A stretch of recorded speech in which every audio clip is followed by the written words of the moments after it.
So ito na yung ating munting setup. So ito yung ating solar charge controller, yung ating breaker. Itong wire na puti, ito yung galing doon sa solar panel natin. Yan. Ito naman from solar panel to breaker number 1, punta doon sa ICC natin. Then saver number 2, yung ating battery.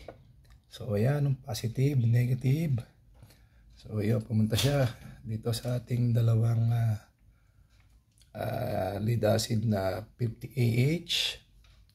So itong ng circuit number 3, CB number 3 natin, so nakaparallel lang dito sa number 2. Pinatayin natin yan, mamamatay ating mga charging.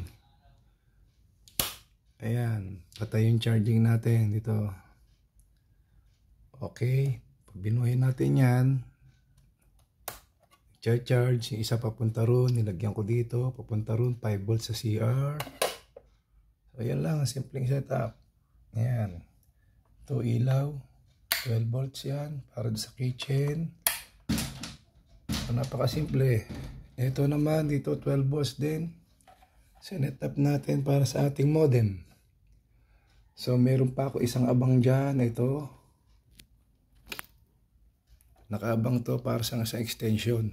Meron ako isang junction box doon na modified. May cigarette lighter yon, abang to para doon. So yun lang, napakasimpleng setup, no? Tapos may ilaw tayo rito. 5 volts para dito sa gabi. Sa natin, oh, bukas na, maliwanag. Ganun lang. Yan, malakas ang harvest ko. Oh, yan, hapon na.